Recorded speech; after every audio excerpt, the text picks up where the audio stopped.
Pessoal, muito boa noite a todos que estão aqui, Salão de Estudos, Centro Espírita Vinhas do Senhor, aqui em Pouso Alegre, a todos que nos acompanham através da internet, sejam todos muito bem-vindos, sintam-se como se estivessem aqui conosco. E antes de iniciarmos o estudo, darmos continuidade àquilo que temos feito ao longo dessas sextas-feiras todas, é interessante que realizemos aquele trabalho de maior pacificação interior. Aquele momento em que o intercâmbio com o plano superior que nos rodeia se faz mais tranquilo, mais célere, já que o nosso pensamento estará sintonizado com o deles. O momento da prece é aquele momento em que as nossas energias sofrem aquela aceleração vibratória e que por isso encontram uma melhor sintonia com aquelas energias elevadas que possuem um padrão de vibração de ordem superior. Quando falamos em boas e más energias, talvez nos esquecemos que o processo, longe de ser algo místico, ele está baseado nas próprias leis da física transcendental, da qual nós também estamos fazendo parte. E assim, pensando no bem, desejando esse bem, querendo a melhoria, nós vamos capacitando o nosso ser a se tornar uma verdadeira antena sensível no captar das boas orientações, das boas intuições, dos bons pensamentos que os nossos amigos maiores nos enviam a todo momento. Com esse tipo de pensamento, sabedores de que o intercâmbio com o plano espiritual não cessa nunca, damos por iniciada a reunião de estudos dessa noite. Que o Pai amoroso abençoe a todos, que assim seja. Pessoal, hoje nós vamos encerrar a primeira parte do livro O Céu e o Inferno. Quando nós começamos há alguns meses esse estudo, eu já havia falado que esse livro compõe-se de duas partes. A primeira, referente a vários assuntos, que nós já vimos, demônios, anjos, o céu e o inferno, o céu, o purgatório, etc. e tal. E a segunda, Kardec colocou aqui depoimentos de diversos espíritos desencarnados, nas mais diferentes condições evolutivas. Hoje encerraremos a primeira parte. Começaremos a segunda, na sexta-feira que vem, com um assunto muito interessante, a respeito da passagem, ou seja, do momento em que nós desencarnamos. Como é? Será que dói morrer? O que o espírito sente? Será que ele está consciente ou não? Será que o desencarne é o mesmo para todos? As etapas são rigorosamente iguais. Então, na semana que vem, o capítulo 1, o primeiro capítulo da segunda parte, falará a respeito disso. Antes, falaremos o capítulo 11, que é o último da primeira parte, que se intitula Da Proibição de Evocar os Mortos. Como já ouvimos isso daí, hein? Principalmente por parte das pessoas que criticam a doutrina espírita, questionam os princípios da doutrina, falando de que nós, aqui, fazemos algo proibido, que nós não devemos, de maneira alguma, entrar em contato com os mortos, porque é uma profanação, é um desrespeito, e que em verdade Não são eles que se comunicam, mas são os próprios demônios que fingem tomar a aparência deles, a fala deles, para nos desorientarem e nos arrastarem de uma maneira mais facilitada para os infernos. Vamos ver o que Kardec esclarece a respeito dessa proibição de evocar os mortos. A primeira coisa já é interessante, né? Proíbe-se o que acontece. Não dá para proibir uma coisa que não existe. É proibido o indivíduo soltar bolas de fogo pela boca. Não tem lógica isso. Ninguém faz isso. Não dá para proibir uma coisa que não existe. Só se proíbe aquilo que existe. Então, quando eles criticam a gente falando que é proibido evocar os mortos, é porque há essa possibilidade. Os mortos podem ser evocados. Podemos conversar com eles. A igreja que proíbe. E nós vamos ver as razões, né, que ela alega possuir para efetuar esse tipo de proibição. Então, as religiões tradicionais, elas, de maneira nenhuma, elas falam que as comunicações não existem. Elas falam, existem as comunicações, do invisível para conosco. A única coisa que elas colocam ali é que não é nenhum morto que se comunica, é o diabo. E ponto. Ponto final. O Novo Testamento, o Evangelho de Jesus, os Atos dos Apóstolos, o Apocalipse, as cartas, enfim, nada falam a esse respeito, tá? Você não vai ver no Novo Testamento inteirinho um trecho lá que fala que é proibido entrar em contato com os mortos, proibido conversar com eles. Isso não pode acontecer, muito pelo contrário. Nós vamos ver um sem número de passagens em que o contato com os desencarnados acontece, e de modo muito facilitado. Nos Atos dos Apóstolos, então, os exemplos são inúmeros.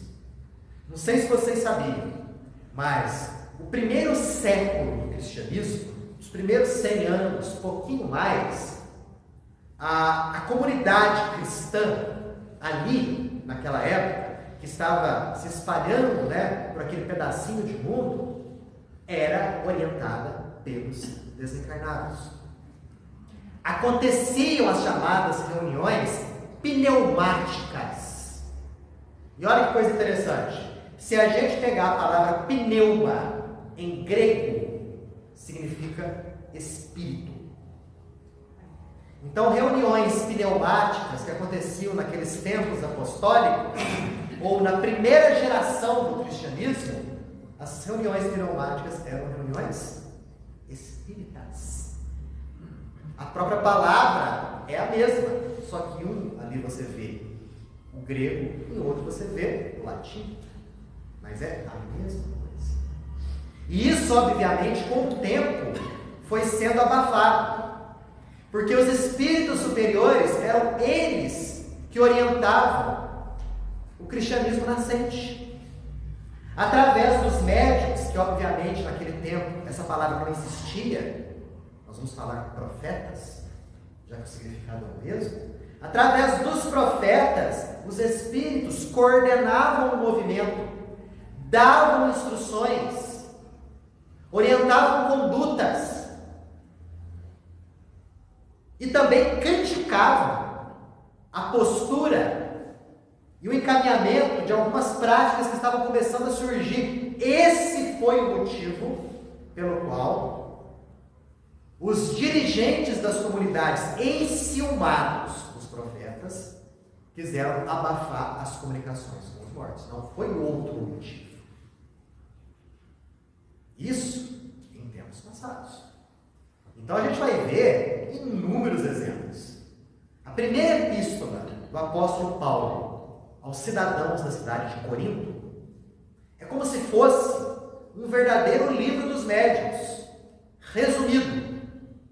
Ali existem orientações diversas a respeito de um bom encaminhamento das reuniões mediúnicas, que é óbvio, naquela época não existia a palavra mediúnica, mas as reuniões pneumáticas.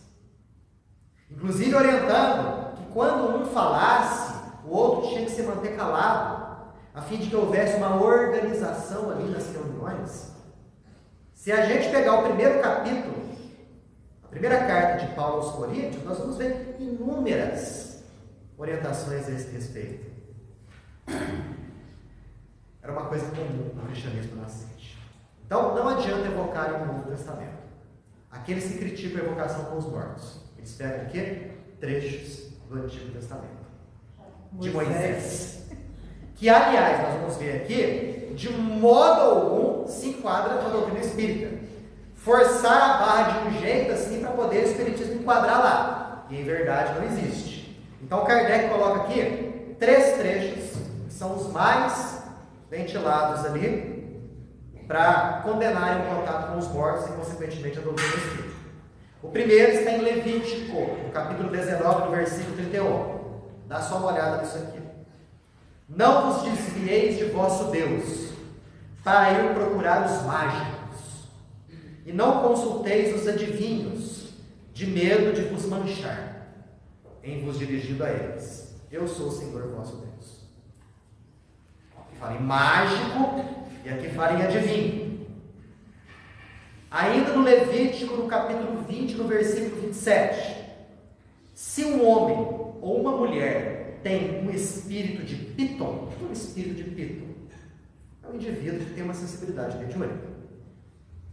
Ou um espírito de adivinhação, que sejam punidos de morte. Serão lapidados, apedrejados, e seu sangue cairá sobre a sua cabeça. Agora o que eles mais citam é o Deuteronômio 18. Eles citam um trecho maior. Quando entrardes no país que o Senhor vosso Deus vos dará, tomai muito cuidado para não querer imitar as abominações desses povos, e que não encontre ninguém entre vós que pretenda purificar seu filho ou sua filha, fazendo-os passar pelo fogo, ou que consulte adivinhos, ou que observe os sonhos, os augúrios, ou que use de sortilégios, malefícios, encantamentos, ou que consulte aqueles que têm o espírito de Piton, vai ler de novo, e que se metem de adivinhos, ou que interroguem os mortos para aprender a verdade. Porque o Senhor é a dominação de todas essas coisas, e exterminará todos esses povos à vossa entrada, por causa dessas espécies de crimes que cometeram. Então o que a gente viu aqui? Mais uma vez, adivinhações, sonhos, sortilégios, passar filho e filha pelo fogo.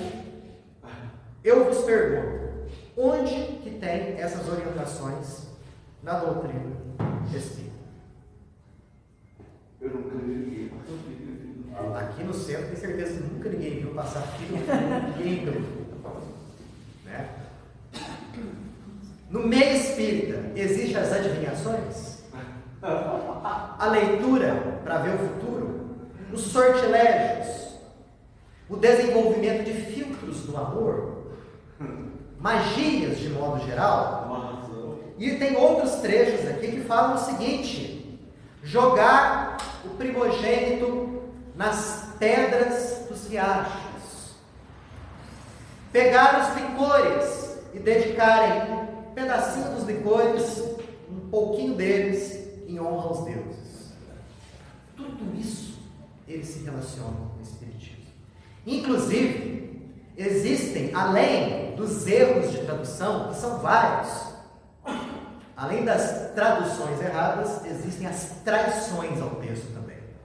Nesse trecho que eu falei de mostrar para vocês, no Deuteronômio 18, há algumas bíblias que inseriram ali, não sei de onde que elas tiraram, a palavra espiritismo, ou a palavra médium espírita, sendo que o Deuteronômio é lá da época de Moisés, ou seja, algo em torno de 3.500 anos atrás, quando essas palavras não existiam. Foi Kardec quem cunhou espírita, espiritismo, médium. São palavras do século XIX. Como é que essas palavras vão aparecer num texto de mais de 3.000 anos atrás? E se você pegar algumas bíblias, tem isso. Nossa, Daniel, mas não são todas as Bíblias? Não, gente. Primeira coisa, a Bíblia católica é diferente da Bíblia protestante. A Bíblia católica tem 7 livros a mais. E se você for ver, existem versões das Bíblias católicas. Se você pega da protestante, então, nossa senhora, cada ramo praticamente tem uma versão que é própria, com uma ou outra alteração ali em diversos trechos. Quer dizer, qual que você considera verdadeira? Já que a Bíblia é a palavra de Deus e é infalível, de começo ao fim, da Gênesis ao Apocalipse, sendo que existem tantas versões. Há inclusive versões corrigidas da Bíblia. Está escrito na capa. Edições, edição corrigida. Poxa, mas peraí, a palavra de Deus corrigida? Quer dizer que antes estava errada? Quer dizer que antes Deus não era perfeito, depois da correção virou perfeito? Então, quando a gente começa a analisar friamente, racionalmente, a gente percebe, né, a furada que essa coisa é. Falam muito que a lei de Moisés tem que ser obedecida. Poxa, então a lei de Moisés tem que ser obedecida em todos os pontos. Por que então aqui, está lá no Levítico, se um homem ou uma mulher tem um espírito de pítão, serão lapidados, e seu sangue cairá sobre a sua cabeça. Então eles têm que seguir a lei de Moisés, tem que apedrejar todos os médiuns. Por que eles não fazem isso? Não é? Tem um outro trecho aqui, muito bonitinho, no Deuteronômio 18, mesmo capítulo, só que no capítulo 1, no versículo 1, que proíbe aqueles que comandam as comunidades religiosas de possuírem bens terrenos e de tomarem o local em heranças. Só que isso ninguém fala, né? Eles falam do Deuteronômio 18 que está condenando o espiritismo e tal, mas eles não falam lá que os líderes das comunidades não podem possuir bens materiais. Raro se eles seguissem isso, seria bom, né? Porque tem de gente aí que comanda inúmeras comunidades religiosas, das quais não vou citar o nome, mas todo mundo aqui sabe, e que possuem mansões aqui dentro do Brasil e fora do Brasil. Os filhos estudam nas melhores escolas, nas mais caras, tem os melhores carros, iate, aeronaves. Quer dizer, no Deuteronômio 18, versículo 1, não compete a eles? Não, isso aí eles propositadamente deixam de lado. Ninguém comenta. Agora, para condenar o espiritismo, eles vão lá e alegam que Moisés tem razão. Gente, é preciso que a gente entenda o seguinte: a lei de Moisés é dividida em duas, tá? A lei de Deus, que veio na forma dos 10 mandamentos, que é imutável, e que Jesus confirmou, reduzindo, aliás, os 10 a 2, e desdobrou. Isso daí não tem como questionar. É o amar a Deus sobre todas as coisas e ao próximo como a si mesmo. Essa é a lei de Deus, que Moisés recebeu de maneira mediúnica no Alto do Sinai. E existe a lei civil de Moisés, a lei disciplinar. Porque Moisés estava conduzindo, através do deserto, um povo altamente indisciplinado. Então ele tinha que agir de uma forma dura. Era um povo tão indisciplinado que eles não teriam nenhum tipo de medo de sofrerem alguma penazinha leve. Não. Por isso que vira e mexe, você vê o sujeito condenado à morte no Antigo Testamento. Porque a única coisa que eles temiam era a pena de morte. Não temiam outra coisa.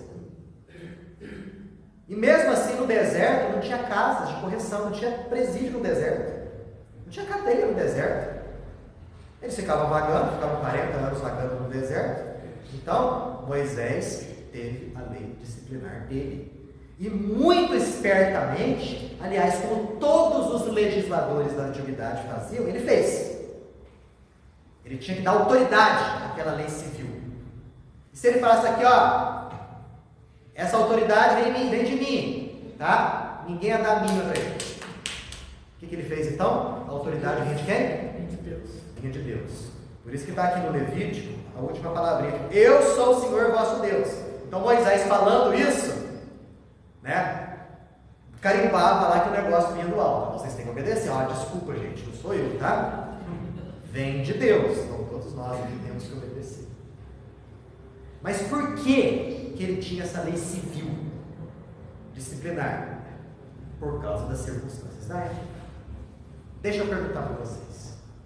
As circunstâncias de hoje são iguais às circunstâncias daquele povo de 3.000 anos atrás? Nunca. Se Moisés estivesse aqui hoje, vocês acham que ele ia escrever do jeitinho que ele escreveu? 3.000 anos atrás? É evidente. Então não dá, de modo algum, para que a gente relacione aquilo que Moisés disse, né, com aquilo que hoje a nossa sociedade pede e exige. Observações até agora? Sim. Um comentário que eu queria fazer. Você estava falando de vai aprendendo da história e vai trazendo essas informações. Eu estava vendo um documentário, depois eu li sobre a respeito. E assim, historiadores que estudavam sobre a origem dos vikings, a história deles, muita coisa é vaga, porque eles não tinha a cultura de escrever, não tinha uma coisa mais evoluída nessa questão. Quer dizer, eles não chegaram lá para pesquisar e acharam uma biblioteca falando da história deles. Então, a história foi meio que construída através de fatos e de coisas que as pessoas iam passando de uma a outra de acordo com a cultura que passava naquele ambiente. Mas mesmo assim, o mundo começou a ficar meio globalizado ali e foi engolindo aquilo lá. Então, hoje o que a gente tem informação sobre isso são vestígios que foram juntados para ter, né, o discernimento final. E a gente vê que na nossa história cristã também acontece isso. Tem certos fatos que, se for ver e apurar, aconteceu outra coisa e depois, se você olhar fundamental, mas existem 400 anos de diferença, as coisas não eram mais assim, né? E vai criando, de acordo com lacunas que ficam ali, tem outras coisas que vão tomando lugar para chegar no objetivo final. Exato. Mesmo porque a própria revelação de ordem divina é uma coisa progressiva. É algo que vai acontecendo com o próprio progresso da humanidade. À medida que a população da humanidade vai se desenvolvendo, em termos intelectuais e morais, o plano espiritual vai nos dando revelações de acordo com esse tipo de aprimoramento. Então é uma coisa que existe hoje, né, que pode muito bem não se adaptaria milênios atrás. Como você disse, a história é uma coxa de retalhos. Então você vai pegar um trechozinho ali, um trechozinho acolá. Os historiadores tentam costurar tudo aquilo ali para dar um corpo de lógica. O próprio Antigo Testamento, né, que contém lições belíssimas, de ordem extremamente elevada, mas outras não. Porque o Antigo Testamento foi escrito pelo povo judeu para o povo judeu. Então era evidente que eles iam se exaltar muito. É claro. Ainda mais numa linguagem que é uma linguagem oriental, cheia de simbolismos, a maioria das vezes, e que muitos termos e significados se perderam ao longo dos milênios. Quando o Antigo Testamento foi traduzido do hebraico para o grego, isso alguns séculos antes de Jesus, lá em Alexandria, já começou a dar problema ali. Porque alguns trechos, algumas palavras só podiam ser entendidas no hebraico. Quando você traduzia do hebraico para o grego antigo, já perdia totalmente o significado. Agora imagina só, depois de muitos séculos, do grego foi traduzido para o latim, a Vulgata Latina de São Jerônimo. E do latim para as línguas que hoje nós conhecemos. Quantas traduções, quantos atropelos, para chegar nos dias de hoje, não é? Como a gente pode ter ideia de que aquela palavra, naqueles tempos recuados, tinha o mesmo significado da palavra dos dias de hoje? O odiar, por exemplo. Quem não odeia seu pai e sua mãe não é digno de mim. Jesus falou isso. Você vê aqui, caramba, nossa, eu tenho que odiar meu pai e minha mãe, né? Para ser digno de Jesus? Não. A palavra odiar ali, naquele contexto, né, de 2.000 anos atrás, significa não amar tanto quanto. Diferente do odiar de hoje, que é o contrário do amor. É só um exemplo. A palavra camelo significava tanto o camelo quanto um fio ou uma corda. Daí que vem, é mais fácil o camelo passar pelo buraco de uma agulha do que o rico entrar no reino dos céus. Poxa, o rico não entra nunca no reino dos céus. Capaz que o camelo é um animal enorme, vai passar no buraquinho de agulha, só que Jesus não estava falando do animal. Falava assim do fio, né, do cabo, que aliás era um cabo que era usado para amarrar embarcações. Quer dizer, é preciso entender o contexto da época, para poder passar para nós. Por isso que é muito interessante a gente se ater muito mais à parte moral dos ensinamentos de Jesus. Porque aí é até moral. E mesmo assim Jesus não pôde falar com clareza muita coisa. Muita coisa ali ele deixou ali, meio na penumbra, esperando o nosso crescimento espiritual, a fim de que nós pudéssemos compreender tudo aquilo. Né? Algo mais, gente. Sim. O Haroldo Dutra, que ele faleceu, ele aprendeu grego, ele estudou grego, e depois ele traduziu da origem ali direto para o português. Exato. Por causa disso tudo. A ideia dele era eliminar essas traduções que foram feitas, para traduzir para o grego e para o português direto. Sim, claro. Uma das confusões enormes, no que diz respeito ao grego. Por isso que eu lembrei para a senhora ali atrás. A senhora pediu semana passada para falar alguma coisa do Espírito Santo via WhatsApp. Esqueci completamente. Aí eu estava estudando hoje, nossa, esqueci de falar para a dona Sandra. Uma das dificuldades foi justamente a questão do Espírito Santo. Porque em grego, quando se fala Espírito Santo, ali, quando se passou do hebraico para o grego, não se colocou o artigo definido, o Espírito Santo. E no grego, quando não tem artigo definido, é indefinido. Espírito Santo. Então, quando no Antigo Testamento se falava de Espírito Santo, se falava do quê? De um espírito de ordem elevada. Tem um trecho lá do livro de Daniel. E o Senhor suscitou o Espírito Santo, um Espírito Santo de um moço chamado Daniel. Quer dizer, era um espírito de condição melhor.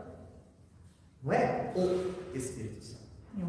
Quando as inúmeras traduções foram feitas, e principalmente no Novo Testamento fizeram isso, eles pegaram a palavra Espírito e, de propósito, colocaram na frente o termo Santo. Colocaram o Espírito Santo, como se fosse a terceira pessoa da Santíssima Trindade. Isso foi no século VII. Então, 2 coelhos numa cajadada só. Quando lá nos trechos falavam que os profetas se comunicavam com um Espírito, eles tiravam esse um Espírito e colocavam o Espírito Santo. Matava 2 coelhos numa cajadada só. Proibia a comunicação com os mortos e falava a respeito da Trindade. Então a questão do Espírito Santo veio do século VII. Há, inclusive, manuscritos bem antigos da Bíblia, onde existe a palavra Espírito, e à margem do texto, acrescentado como anotação de rodapé, Santo. E o mesmo trecho, alguns séculos depois, já o Santo que estava na anotação à margem, inserido no texto, como sendo o Espírito Santo. Para dar aquela ideia da Trindade, coisa que Jesus, os primeiros apóstolos, os primeiros seguidores, nunca falaram, de modo algum. Aí a gente percebe que naquela época, se você detinha o poder, você podia alterar do jeito que você quisesse, porque o erro ficava perpetuado. Não existia xerox, não existia tipografia, não existia internet. Lá, se eu quisesse ter isso daqui, se vocês quisessem ter isso daqui, vocês tinham que copiar à mão. E se vocês errassem uma palavrinha ou colocassem uma vírgula onde não existia vírgula, mudava o sentido total do texto. Olha só como que a coisa chegou até a gente. Aí você fala que Moisés proibiu o espiritismo. Nós vamos entender por que Moisés fez isso.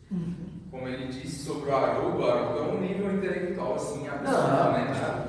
E o que ele comenta sobre isso, sobre a mudança, é absurdo também. Ele fala, nossa, tem tanta coisa que se for pegar para traduzir mesmo, o pessoal fica bobo de ver o quanto mudaria a Bíblia, de ponta a ponta, imagina. É absurdo. tenho os textos que o Haroldo traduziu. Você tem lá? Eu ganhei de presente, uma Bíblia traduzida pelo Haroldo, né? Do grego antigo direto para o português. É isso que eu fiz. Que coisa, né? Então, realmente, alguns trechos lá, a mudança de pensamento é total. Ele gira assim 180 graus. Mas ele tem essas notas explicativas também? Tem essas notas explicativas também. Então, além do texto em si traduzido, tem a nota explicativa. Fica grande. Ele traduziu tudo, né? Traduziu muita coisa. Vale a pena ter. E é interessante pegar aquela época dos monges copistas, na Idade Média, que eles eram alguns muito idosos que faziam as traduções à luz de vela ou com uma tocha. Imagina só. Nossa. Ainda com dificuldade visual. Dificuldade visual. Que saía dali, né? Complicado. Bom, mas os trechos de Moisés estão lá. Ele não queria que o povo judeu entrasse em contato com o mágico, com o adivinho, passasse fio pelo fogo, jogava criança no rio, nada disso. Por quê? Pessoal, Moisés tirou o povo judeu de onde? Da escravidão do Egito. Lá no Egito, o contato com os mortos era recorrente. Só que eles abusavam disso daí. Era objeto de comércio. Você pagava para entrar em contato com o indivíduo, a fim de que ele acessasse os mortos, a fim de que você obtivesse algum tipo de benefício, algum tipo de ganho. Que seja saber do futuro, prejudicar alguém, ter facilidades em alguma coisa, era um verdadeiro comércio. Quando Moisés tirou o povo judeu de lá, ele queria moralizar isso. E o que ele fez? Colocou ordens a fim de que o povo judeu não fizesse mais aquilo que, aliás, eles estavam acostumados a fazer. E Moisés sabia que quando o povo judeu chegasse na terra prometida, Canaã, ele ia encontrar povos com os mesmos hábitos. Por isso que fala aqui, em Deuteronômio: quando entrardes no país que o Senhor vosso Deus nos dará. Então é Moisés falando para o povo dele. O que isso tem a ver com a gente? Que país que a gente vai entrar? Só tem sentido para aquele povo que ele estava conduzindo no deserto. Pessoal, é o seguinte: vocês entraram naquele país lá, naquela terrinha prometida, vai ter um tanto de gente lá que é adivinho, é mágico, faz o filho passar pelo fogo, sacrifica criança, derrama licores em homenagem aos deuses. Não quero conversa com eles. Então Moisés queria evitar todos os pontos de contato, os possíveis pontos de contato, a fim de que o povo judeu se mantivesse coeso e firme nos seus ensinamentos, na sua cultura e nas suas tradições. Moisés tentou, mas foi difícil, porque mesmo assim um ou outro lá se mantinha firme nesse contato, nesse comércio com os mortos. Isso durou durante muito e muito tempo. Então, esse foi o objetivo. Aí eu pergunto: o que isso tem a ver com a gente?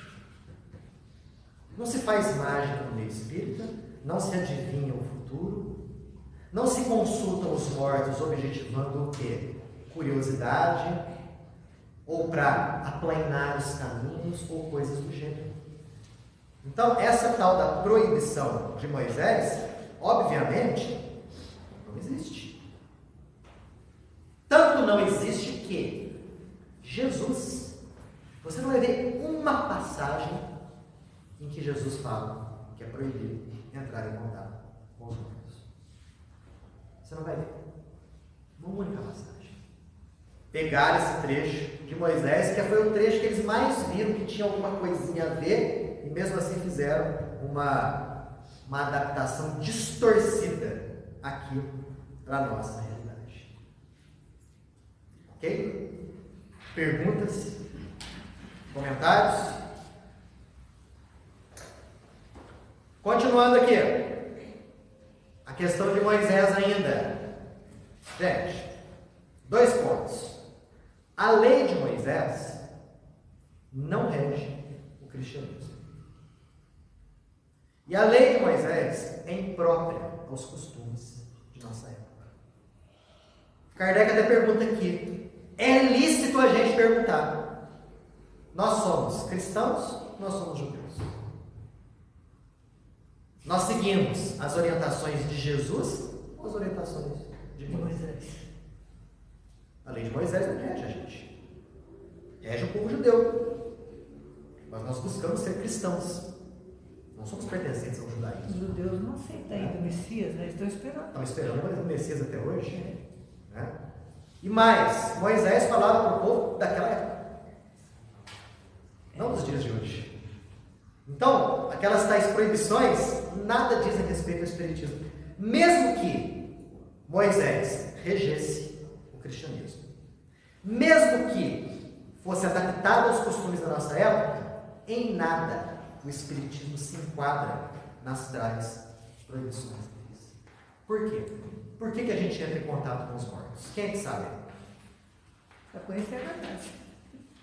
Obter orientações? Orientações. Qual é o outro motivo pelo qual a gente entra em contato com os mortos? Ajudar. Ajudar? Exato. Tem um terceiro motivo. Aprender, ajudar. Qual é o terceiro motivo? Saudade. Saudade. Entrar em contato com aqueles que nos precederam. Então, lá no plano espiritual, que foram antes da gente.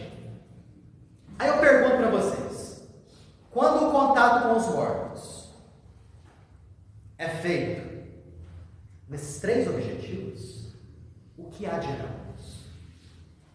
Onde que está o erro? Onde que está o deboche? Onde que está o cinismo dele? Não há. Não se vê o que existe de errado em fazer isso com os mortos ou fazer isso com os vivos. Nós não somos assim? Quando a gente está em dúvida com alguma coisa, você vai perguntar para alguém que sabe mais que você a respeito daquele assunto? Ponto. Quando alguém está precisando de um conselho e você quer ajudar, você não vai lá ajudar aquela pessoa? Aí. Quando algum parente teu está distante, você não busca entrar em contato com ele? Fazer chamada de vídeo e tudo mais? Aí, ó. O que existe de moral nisso? Só porque o sujeito perdeu o corpo físico, ele continua vivo. Né? Ah, mas as evocações não podem, então não pode por quê, gente? Quem fala que as evocações não podem acontecer são dois tipos de pessoas. Primeiro, aqueles que não acreditam que existe vida depois da morte. Então eles falam que não pode acontecer. E aqueles que acreditam em vida após a morte, só que falam que o diabo. Não, né? São esses dois tipos de pessoas que falam que não pode acontecer. Mas se você fala para eles como a gente faz e por que a gente faz, você dá um checkmate nisso. Fala. Isso aí que você falou, às vezes eu fico pensando, sabe? Porque os espíritos começaram a trazer as informações no mundo espiritual para o Chico lá em 1945, né, quando ele começou. Até antes eu acho que era bem escasso as informações. Se não tivesse havido hoje, que conhecimento a gente teria assim, do plano espiritual? Né? Assim, hoje a gente sabe das leis kármicas, porque eles trouxeram tudo detalhadamente ali, né? A atividade do Chico, né? Que foi uma pessoa que veio preparada para isso. Para isso, o Chico veio para isso. Então, e através dele, ele tinha um contato muito íntimo com eles, né? Sim. Se a gente também não tivesse tido essa informação. Então, olha só, um outro benefício da gente entrar em contato é a questão do conhecimento. Né? Nós todos sabemos como é a vida depois da morte. Todo mundo sabe que jeito que é. Só que não lembro. Né?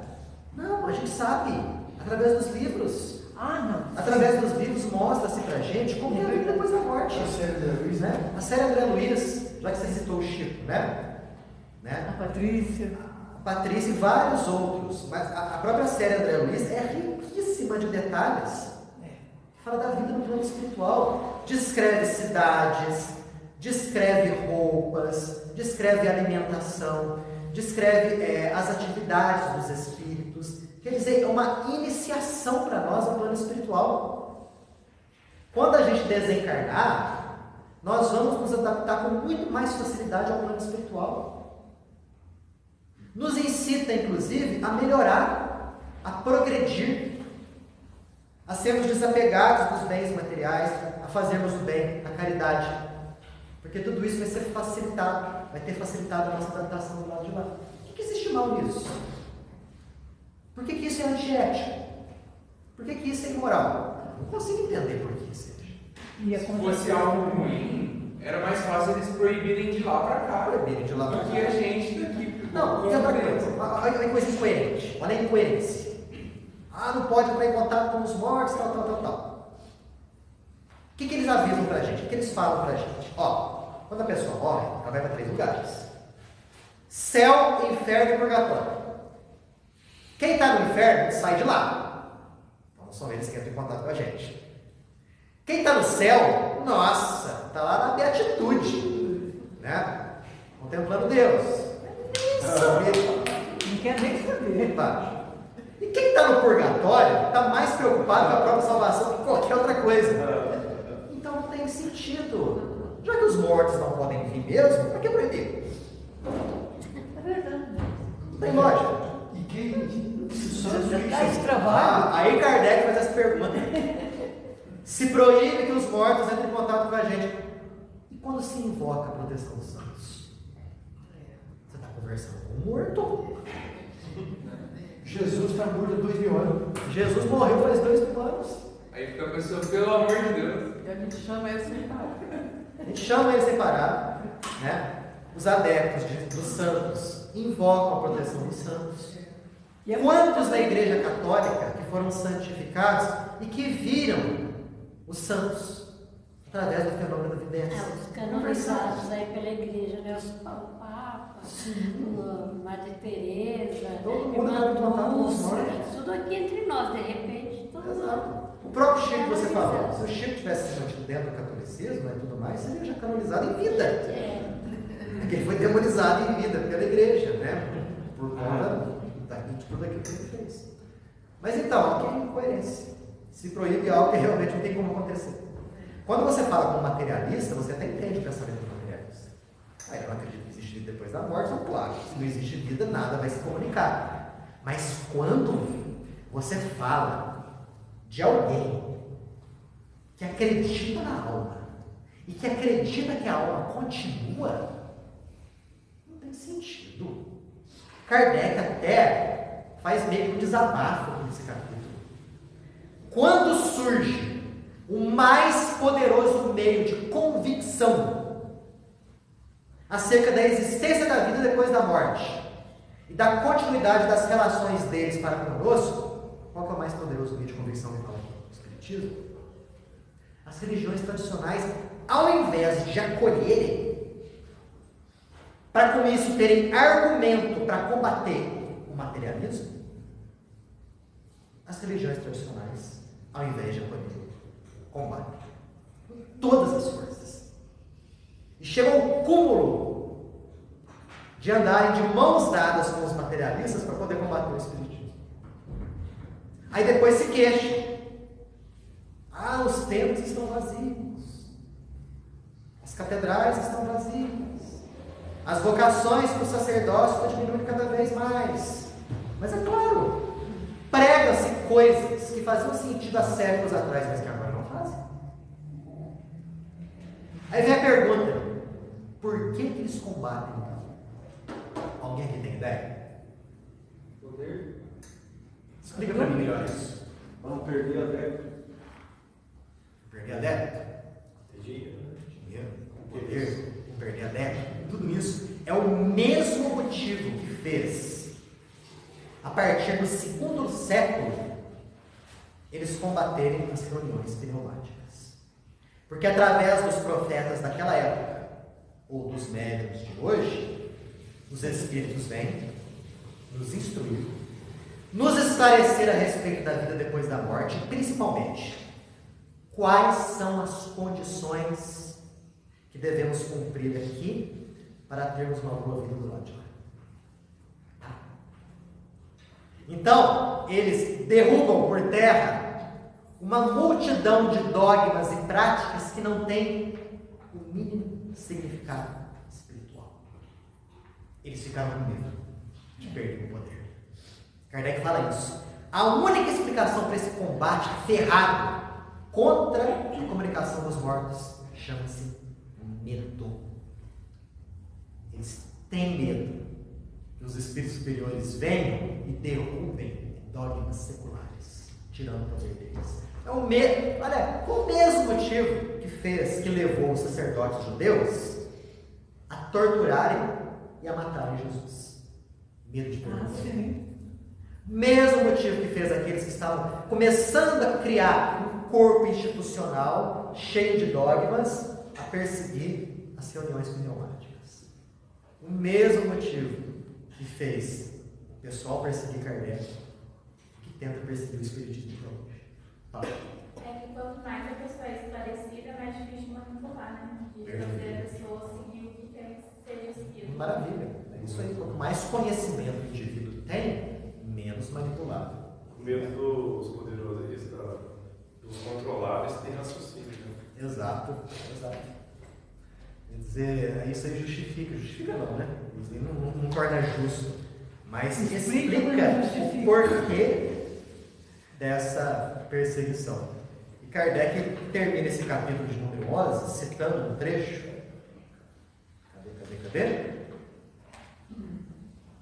Que um espírito, através da psicografia de alguém, ditou, isso foi no ano de 1861, na cidade de Bordeaux.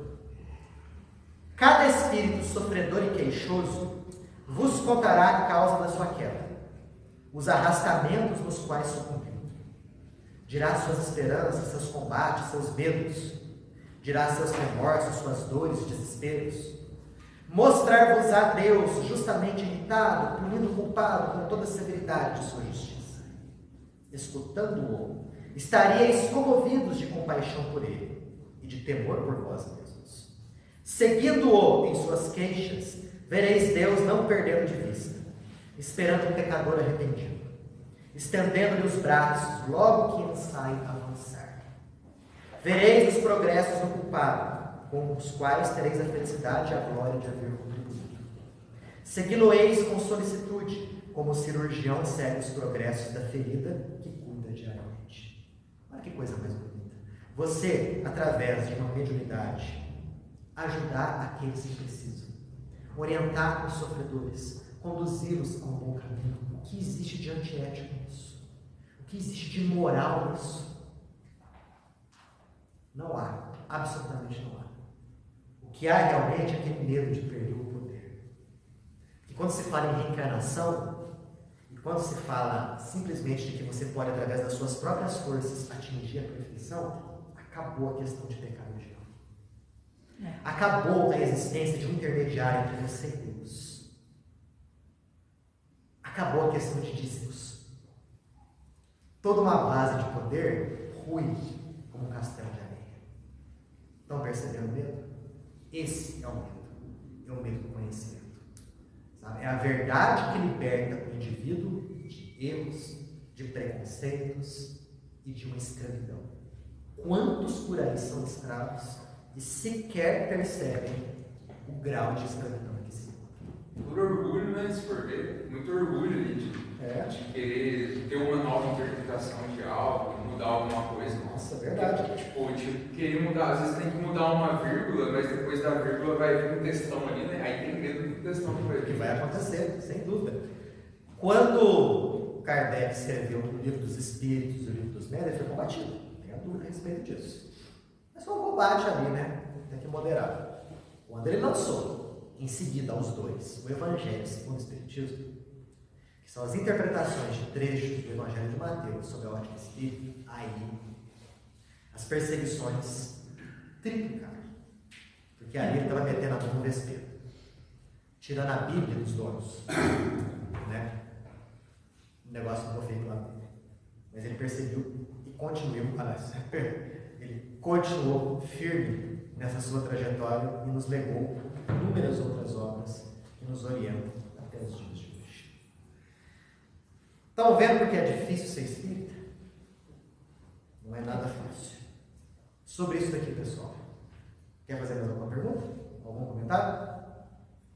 Daniel, Sim. é interessante que se esclarecer o povo, aí vai, com isso, vai perder o poder que o demônio tem, que a igreja utiliza para que os fiéis doem o dízimo, para comandar o povo.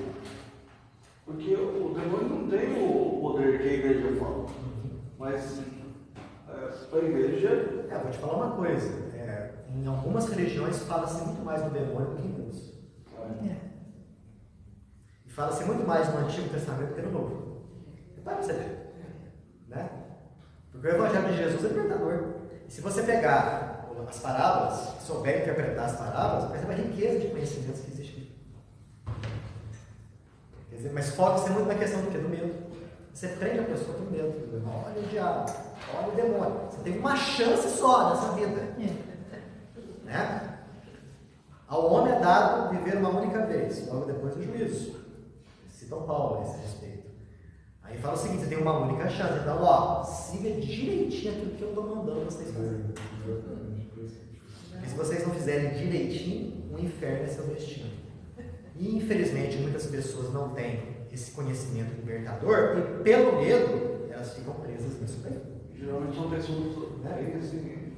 Assim, vou te falar uma coisa, não é só em nível social, não, socioeconômico não. Tem muitas pessoas aí que tem até um padrão socioeconômico melhor, mas que se deixam levar para esse tipo de coisa. E vou te explicar por que isso acontece. Porque muitas acham que religião é uma coisa e razão é outra.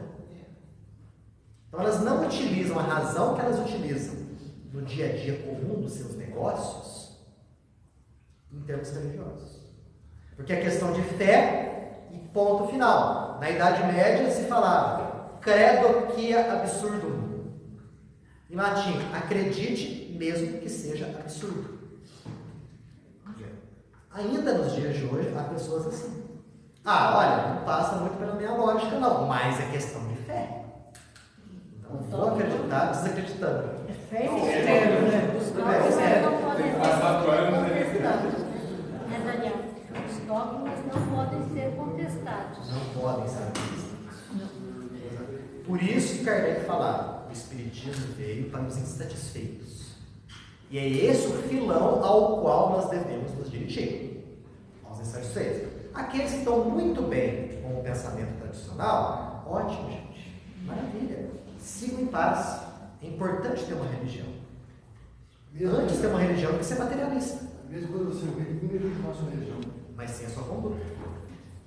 Vamos nos dirigir, né? E dar aquilo que a gente conhece para aqueles que estão em dúvida. Para aqueles que têm, né?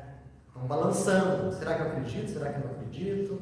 Será que Deus existe mesmo? Não é à toa que a cada dia que passa, um número muito grande de pessoas torna-se materialista e vai para os lados do suicídio.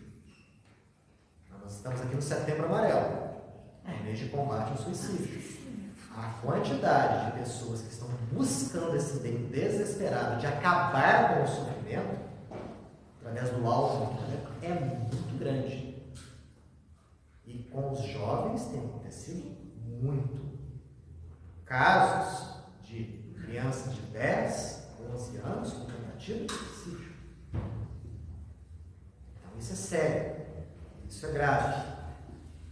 Se fossem pessoas que desde o início fossem embaladas com esse conhecimento do que é a vida, do que elas são, o que elas estão fazendo aqui, por que elas estão aqui, qual o porquê do sofrimento, que tudo existe, né? Tem um encadeamento lógico, tem uma razão de ser, e que o nosso futuro é um futuro glorioso para todos. Quer dizer, esses simples ensinamentos, sedimentados na mente das pessoas, fariam o indivíduo, mesmo diante dos piores sofrimentos, manter a sua calma, o seu equilíbrio, porque passa.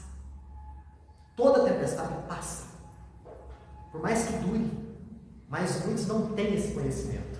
É aquela ideia, a vida é uma única, eu estou perdendo isso, o tempo está passando, sofro, tenho problemas, tenho dificuldades, do meu lado tantos são bons. Eu vejo no Facebook tanta gente sorridente, olha aqui, ó, né? maioria dos casos tudo mentira também, tem fachada. Quer dizer, a pessoa se desespera. Qual é a única saída que ela vê? Acabar com o próprio sofrimento. Como que ela vai acabar com o próprio sofrimento? Dar cabo da vida. Porque na cabeça dela, se eu morrer, acabou o sofrimento. Mal sabendo. É uma porta aberta para um sofrimento maior. Ok? Semana que vem começamos a segunda parte. Ei, que bonito, vamos falar sobre a morte. Vamos falar sobre a passagem. Será que dói morrer? O que eu tenho que fazer para ter uma boa morte? Todo mundo tem que pensar nisso, viu? Credo, Daniel, que coisa mais mórbida que você fala pra gente. Não é coisa mórbida. Porque, até onde eu saiba, ninguém aqui é fisicamente imortal. Espiritualmente, todo mundo aqui é. Fisicamente, ninguém é. Então vai chegar um momento. Pode ser daqui a 1 ano, pode ser daqui a 60 anos. Vai. Pode ser daqui a alguns dias. Aquele livro. Um dia. Jesus larga uma mensagem na treino da morte. Treino para a morte. Traz para a gente semana que vem. Semana que vem o senhor começa a leitura. Faz a leitura desse trecho. Daniel, é difícil ser espírita, mas ser espírita facilita a vida. Facilita. O conhecimento, né? É o conhecimento que você A vida fica mais leve. muito. Nossa. Já pensou a gente passar por dificuldades tremendas sem saber o porquê? Sem saber que é justo?